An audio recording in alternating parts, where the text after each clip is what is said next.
the workshop so you can participate on your screen here, but welcome to today's cold calling workshop. My name is Jeff Josephson, and on behalf of all of us at leadgen.com, I would like to welcome you to today's session. In this series, and we try to do this every week, we present highlights from our course on how to make more effective cold calls. But as you'll see, what you can learn here may also enable you to make more effective sales calls if you're in field sales, for example, and it can even help you develop and implement more effective marketing programs too, if you happen to have some marketing responsibilities. So let me click that up. Okay, so the format of today's workshop, and we'll see how it goes, is that I usually start with a little overview of the approach, and then we'll dive deeper into one or two components of the methodology. And then we can answer any questions you have, including doing a little casework if you want. In other words, this is designed to be a workshop, so we'll give you a little information about cold calling or marketing or sales or whatever topic we have on the agenda that day. And then you're welcome to come on stage, click in, and get some customized coaching and see if we can debug your program, your marketing program, your sales program, your cold calling program. And you'll see that the techniques that we use in developing a good cold call are pretty applicable regardless of whether you're in advertising, marketing, or field sales also. Anyway, overall, the approach is designed to teach you some useful skills if you ever find yourself having to work the phones. For example, some of the topics that we cover in this series, and it varies from week to week, and this week is going to be a little different.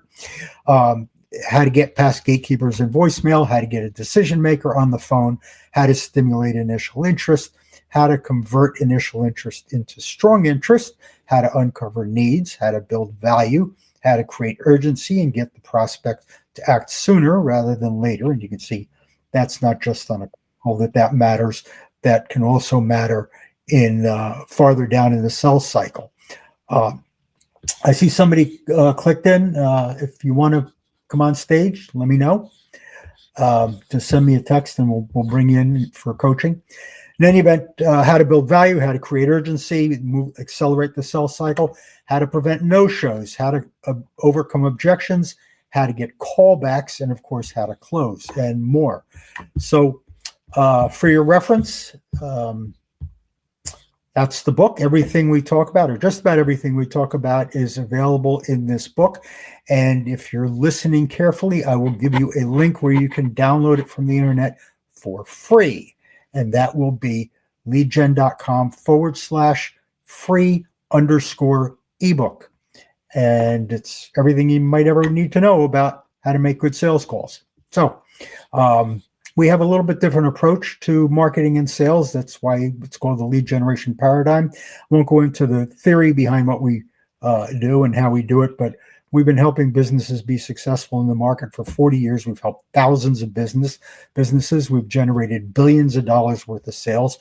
And more importantly, we've helped thousands of business owners, salespeople, marketers, you name it. So our goal is to help our clients be successful and prosper. Okay, that's the end of the commercial. All right, so not going to go off yet to that. I got to back up a second. So I got a phone call about a half hour ago. My phone rang, and it was a cold call, and it was just terrible. So I'll go through what he said, and it was relevant to today's lesson, so I thought I'd tell you what it sounded like. So when I get a phone call, I pick up the phone, and I answered it, and there was a delay. Obviously, he was using an auto dialer, and it took a second to connect. So all of a sudden, I knew that was a problem. So I'm primed to blow this guy off simply because of the delay that his dialing system introduced. That's bad. He comes on the phone, and I said, hello. And after a few seconds, he says, I'm John from ABC Roofing. We're a local roofing contractor. We're going to be in your neighborhood doing free roof inspections for some of your neighbors. Would you say your roof is over 10 years old? At that point, I terminated the call. Why? Okay, I'll go into it and we'll look at we'll tease apart some of the errors this guy made. But he says, hi, I'm John. He didn't even say hi. I'm John from ABC Roofing. We're a local roofing contractor. What goes on in my head? I'm thinking, who cares? I don't care if you're from Mars. I don't care if you're a roofing contractor. You're not helping me, improving the chances that we're going to communicate effectively by you telling me you're John from ABC Roofing, and you're not building rapport by saying you're a local roofing contractor. Strike two. The delay was strike one. Then he says, we're going to be in your neighborhood doing free roof inspections for some of your neighbors. One, I don't care. And two, I don't like my neighbors. So that's strike three. But again, he's teeing me up to think, absolutely, who cares? I don't like you. I don't want to talk to you. I don't want to hear from you. And then he tries to take control of the call. And we talk about that in some of our other lessons by asking a question. And basically ignoring the fact that he blew the call already. He says, would you say that your roof is over 10 years old? I don't know, and I don't care, and I don't have time for this. Please take me off your list. Okay. Now, I understand somebody's paying him a little money, a lot of money, whatever it is, to make these phone calls, and somewhere along the line, someone is stupid enough to say yes. God bless them. But the fact is that 95% of cold calling programs fail, and they fail because you have people like this making calls like that.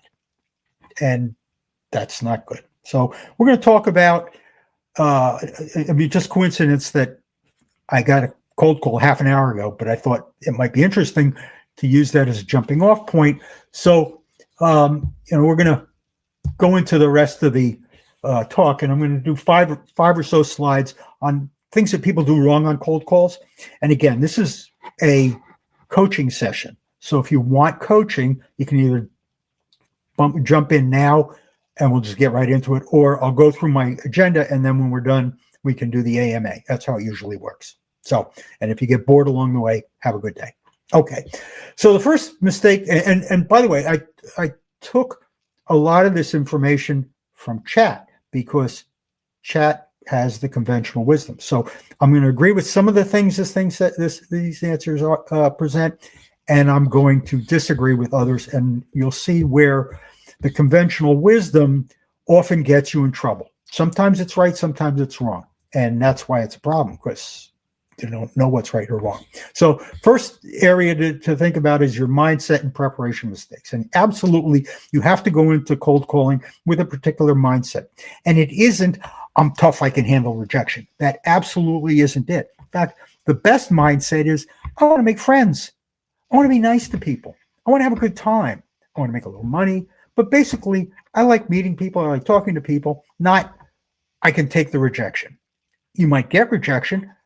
Let it go. It's, I'm an Eagles fan, right? You get a cornerback, misses, guy gets a catch, runs it in for a touchdown. First thing they tell him is shake it off and move on to the next play. Same thing with cold calling, right? But what a lot of people also do right off the bat, they treat cold calls like random dialing. It isn't. Cold calling takes an insane amount of preparation. If you think about the amount of time and effort that it takes to put a marketing program together, where you figure that the audience for your marketing program might have minutes or more to absorb your material, might be a 60-second commercial, might be a workshop, might be a billboard where it blows by in 5 seconds, right? You're talking about packing an incredible amount of value and persuasiveness into what basically boils down to 5 or 10 seconds worth of verbiage. If you don't think that takes a lot of preparation, you're in the wrong business. It usually takes us 2 weeks to put together a decent cold calling program, and sometimes longer for a client. So you can't treat it like random dialing, and you can't use scripts. Scripts do not work. If you can certainly have script elements and prompts, but it is not a casual random event where you just say, I'm going to pick up the phone and make a couple of phone calls. You have to know what you're going to say. You have to know what you're going to ask, and you have to know how you're going to deal with the person on the other end of the phone. Okay. So another problem that people have when they're getting ready to make cold calls is they call without a clear objective.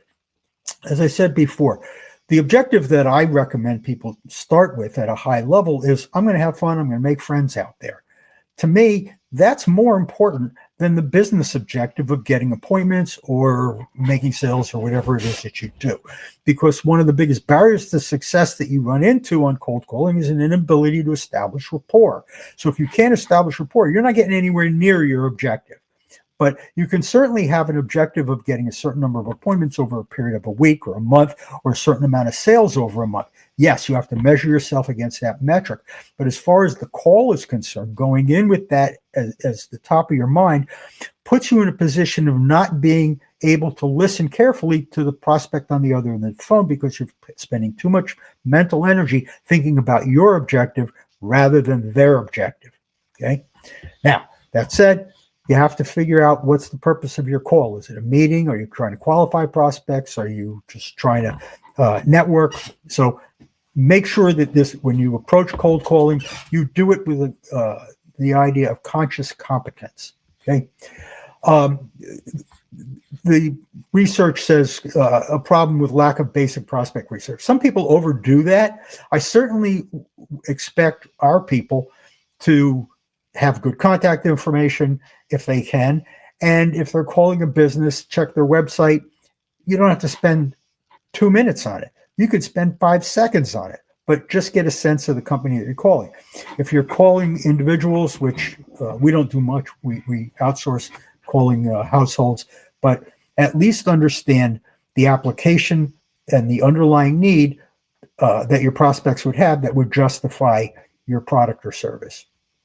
Obviously, sounding desperate for a sale instead of curious. Curious is good, but we've gotten a lot of business for people saying, look, I'm at the end of the month. I need this, right? Now, if you haven't built rapport, that's a death wish. If you have built rapport and you have justified why that person ought to be talking to you, meeting with you, or buying from you, then dragging it forward a couple of days, being a little desperate, is okay, but it's predicated on having that rapport and credibility. So sounding desperate isn't always bad. You can even sometimes use that as an excuse. We have some guys, not necessarily mine, but it does happen sometimes where you could say to somebody as a way to close on the appointment, hey, my boss will kill me if I don't get this because he knows you guys need this, whatever. So you can use a little bit of that, but you have to have the empathy. You have to have the rapport. If there isn't a human connection, it isn't going to work, and you're just going to alienate the person. Obviously, over-rehearse the robotic scripts. Memorize your talking points, put the script away. Okay. What do we got here? Opening and first impression mistakes. So when you make a phone call, you typically, I used to say have 15 seconds to say something that justifies the person staying on the phone for the next 3 minutes. Now it's more like 5 seconds. So the amount of time that you have to get somebody's attention has really gone down. Now, in the research that I was doing, when I asked ChatGPT what they thought, they said generic openings like "How are you today?" fail to earn attention or create curiosity. I don't believe that. I think asking someone how they are is a perfectly legitimate way to open a call and establish a little bit of rapport. What is rapport? It's something you share with the prospect. It doesn't mean that if the prospect says, I'm too busy for this, it worked, right? But you sometimes can even get a sense of how they're going to react by the way they answer the phone. And that's okay. Now, that said, the opening is critical. If you're going to have 5 seconds to say something, you have to say something in that first 5 seconds that's going to really grab the person's attention. I hate to use this as an example. I used to do it when I was doing a lot more training, was call somebody up and say, I have your firstborn male child. Do you have a moment to speak with me? Right? That's really bad taste. And I apologize for it. But it's an attention getter, right? So you have to say something that is compelling, that is going to get the person to want to hear what else you have to say. Now, there are a lot of ways to do that. We have several workshops on how to create initial benefit statements or interest creating remarks, depending on your training program, that's what they're called. But I will tell you that the exercise to do that probably takes up 1.5 of the 2 weeks that I talked about in terms of how do you develop a good cold calling program. So it's not a trivial task, but you must say something that gets the person to want to stay on the phone. If you get click or not interested, click, or you get silence or they won't answer your questions, your opening is where you failed, right? And you need to fix that. Okay? Next is asking permission in a way that invites rejection. They say, did I catch you at a bad time? Gives the prospect an easy exit before value is established. Well, if your opening establishes value, then did I catch you at a bad time isn't a problem. Again, using the very bad taste, and I apologize again for this, opening of, I have your firstborn male child. Do you have a moment to speak with me? Is taking the curse off the call. Of course, the person is jumping out a window at that point, but they're not going to say, no, I don't have time to talk to you. So you need to say something, not that that's strong or that personal, obviously, but you need to say something in that opening that enables you to take the curse off the call. That's what that line, did I catch you at a bad time, or do you have a moment to speak with me? That's called taking the curse off the call. If you do it, your opening right, then you won't invite rejection, as opposed to there's not really some, I don't say it's strictly true. There are some phrase turns that can avoid rejection if the way you ask for time puts a limit on it. For example, a number of people that we work with will say, I just need 30 seconds of your time. That's fine. That most people will give you 30 seconds unless they're, totally crazy. Okay. Talking too much in the first 20 seconds. If you can't get to your first question within about the first 20 seconds of the call, you're going to have a problem. You're going to put them to sleep. So I absolutely agree with that. Failing to state a clear reason for the call, and I'll go, is another crime that some cold callers commit, and you've got to give the prospect a reason to stay on the phone. If you don't explain to them the reason for your call and explain to them that it's only going to involve a little bit of their time unless they say otherwise, you're going to fail. So remember what's in their mind. And we don't go into this too much in this particular workshop, but in their mind, it's who are you, what do you want, and why should I care? And if you don't answer those questions in the first 20 seconds or so of the call, you're going to get disconnected.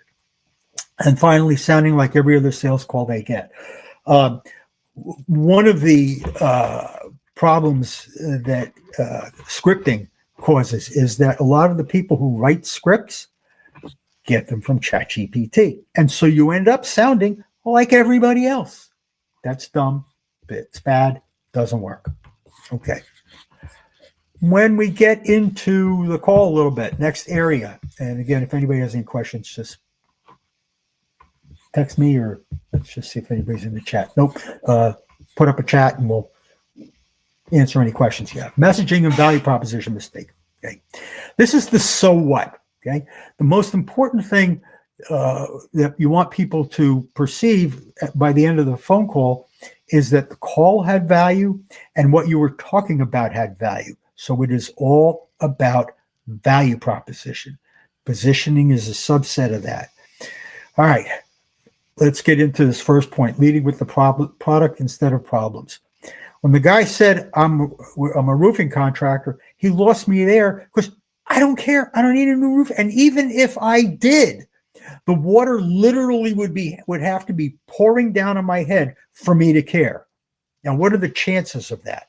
So when you talk about who you are, what you're selling, anywhere near the opening of the call, other than in passing, right? Now, if he had said to me, I'm a roofing contractor that can save you tens of thousands of dollars on your next roofing deal, now you might have gotten my attention. But all he says is a roofing contractor. I don't care. He says, I'm a roofing contractor who can save you tens of thousands of dollars the next time you replace your roof. Now you've gotten my attention.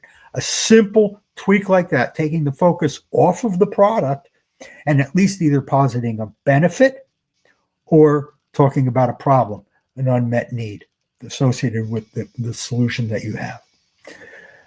Another one, buzzwords. People will call me up all the time and they'll have all sorts of buzzwords, and I have to ask them, what are you talking about? I'm 72 years old. I don't know a lot of the words that skitty bee or whatever it is that people use today. Don't use buzzwords. Use conventional language. Trying to pitch everything all at once. This is the ice cream sundae problem. Sometimes, if you can't dazzle them with brilliance approach, it can work. But when you get over 3 benefits or 3 solutions, people get lost and they start to think, oh, this is going to cost me more. So the more you add to your pitch in terms of product or features, that actually raises a price objection. That dilutes your ability to close, and it really cuts your margins. Speaking of margins, not quantifying the business impact is a very big problem on a lot of calls. I was on the phone today with a prospect, and he really had no idea what the bottom line business impact was of his offering. Now, he's a business owner, and his idea was really it's all about relationship. Well, no, it's all about value. It's all about how the problems that your prospect has, the needs, pains, problems, and unmet goals that he has, that if he doesn't solve them, things are going to get worse. If he does solve them, his life's going to get better, or her life is going to get better. And if you can be a vehicle for getting them from where they are with respect to that problem to where they want to be, that has value. Obviously, when you close, that value has to be greater than the cost of the product as well as the cost of change.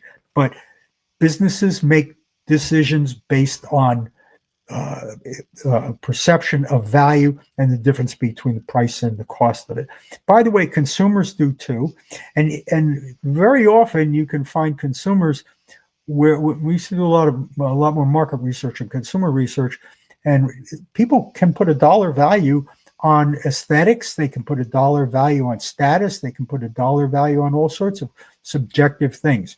And you want to think in terms of what are the metrics that your prospect uses to determine value.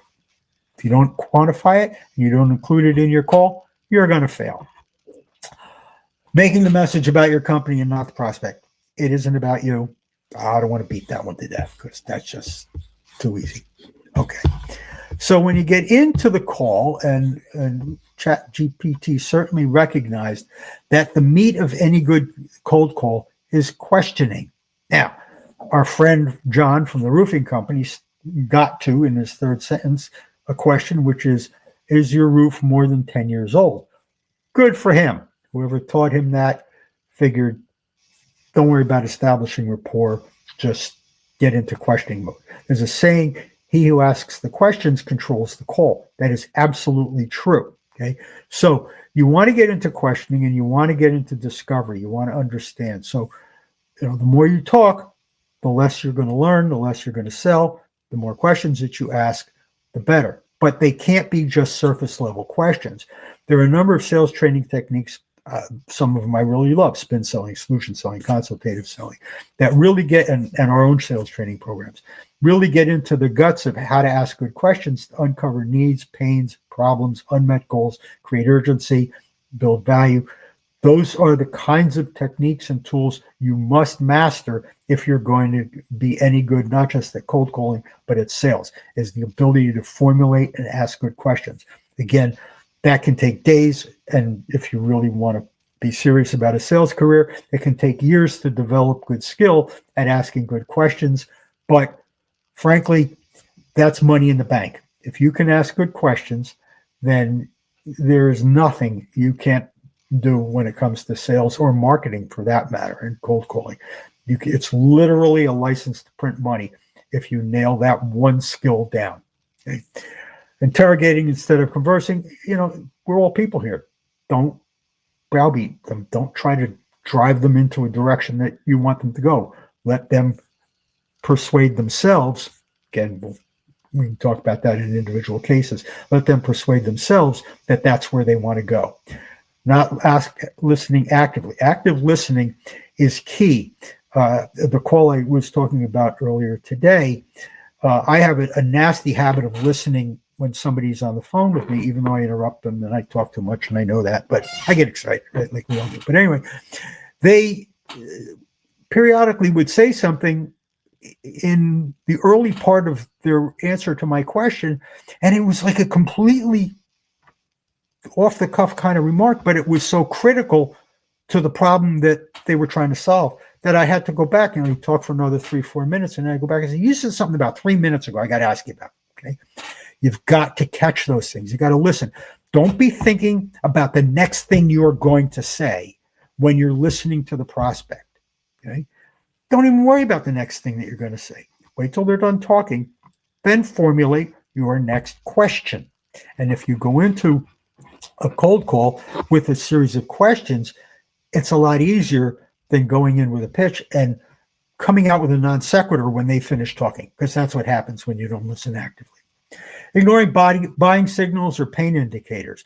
Boy, that's a big one. Now, by the same token, some people think everything's a buying signal and they try to close on the appointment, or they try to close on the deal when all somebody's doing is asking a question. So how do you know the difference? Well, the first thing to do is, if you spend more time asking questions designed to uncover pain, right? First of all, you'll get the answers to the question, like you'll find out what pains they have associated with the application, right? And they'll be more likely to build up in their mind a desire to want to talk with you, meet with you, and buy from you by simply talking about the problems and the consequences of those problems, because you keep asking about it, right?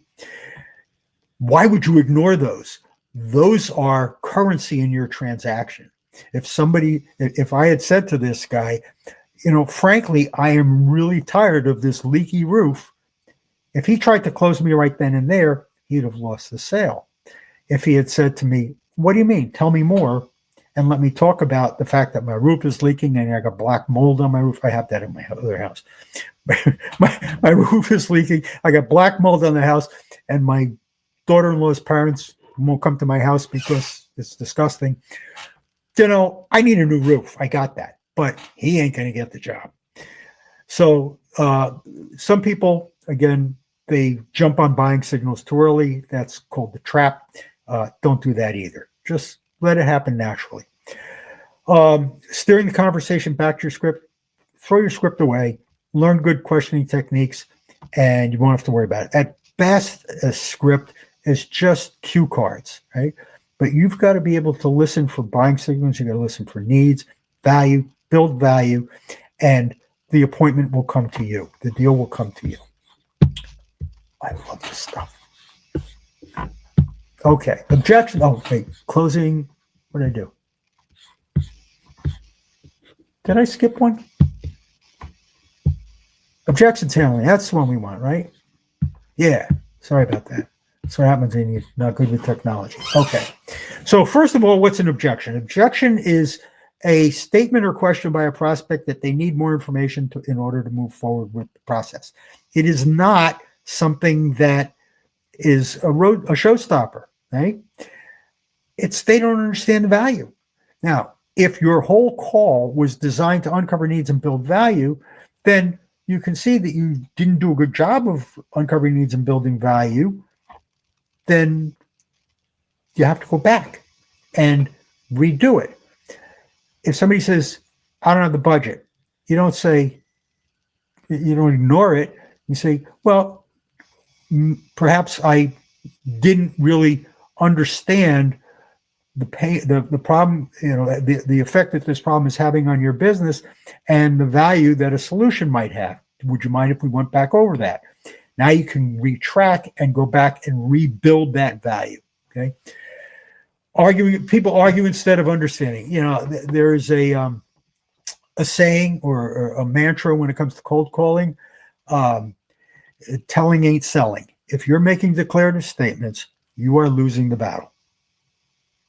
Take that to the bank. Treating every objection as a brush off. It isn't. Most objections are simply They're asking for more information on why we should continue this conversation. They didn't get it. Now, you may or may not get a chance to fix the problem, but that's all it is. And you always want to retrack and go back and see, where did you miss? Where did you not build enough value? Where did you not uncover need? Where did you not understand the prospect situation or qualification? Okay. Over explaining to overcome resistance. Yeah. Don't beat a dead horse. Failing to validate the prospect's perspective. This is another way of saying the feel, felt, found objection handle. I am not a big believer in feel, felt, found. I understand how you feel. Many people felt that way before they worked with us, but once they try our service, they feel much better and all is right with the world. That is a really bad technique. It's taught everywhere. By the same token, validating your prospect's perspective is important. If they're saying something that's informative on their decision to move forward, acknowledge it. I think I understand what you're saying. Ask more. Can you explain to me a little bit more about, some of your budget concerns? What are some of your challenges with respect to budgeting or marketing or whatever, roofing? Tell me a little bit more about, your leak. So it isn't, there's a feel, felt, found objection handle that causes problems, but at least always validate the prospect's perspective, because it shows that you're listening, and that's a sign of respect. And prospects need to be respected. They pay the rent. Okay. Not having a structured response strategy, that gets into call structure. You don't want to improvise. You want to be consciously competent, and you want to know what a good call flow is. We've got a lot of call flow diagrams floating around, so if you need help with that, just ping me and we'll give you a call flow diagram. Okay. So closing and follow-up mistakes. Most people, if they get that far on a call, still blow it when it comes to the close. If you think about appointment setting, no-shows are a very clear example of a failure to close effectively. Now, it may be because you didn't build enough value, create enough urgency, make it personalized enough, establish enough rapport or credibility, but no-shows is a good example of bad closing. But you want to be clear about the next step. There are some techniques that go too far in this. I'm not going to name Sandler as one of the ones that does that, but there is a sales technique that they really bully people into an agreement of what the next step is. That's not necessary. Okay? People move forward with the next step if they think that there's something in it for them. It doesn't have anything to do with agreement. It doesn't have anything to do with a handshake or whatever. It's, do they have a perception that they ought to do this because it's in their, they think it's in their best interest, not because you think it's in their best interest. Okay. Asking too much too soon. I don't get that. I don't know what's too much, right? If I've established value on a call with a prospect, and we'll use our business, for example, we do marketing and sales support and lead generation, a bunch of other things, sales training. If I've established value on a call, let's say one of my guys is calling about sales training, and the prospect says, I missed my number last year as a sales manager, business owner, missed it by 40%, and the owners have bumped the sales goals by another 50% this year. And I've asked them, what happens if you don't make your number? And the guy says, I'm going to lose my job. And I'll ask, what happens if your salespeople don't make their numbers? And he says, they're going to lose their jobs. And I'll ask, how long is it going to be before the boss loses patience? And he's going to say, we got about a month before he's going to pull the plug on this operation. I'm going to say, do you want to talk tomorrow and send me a check today?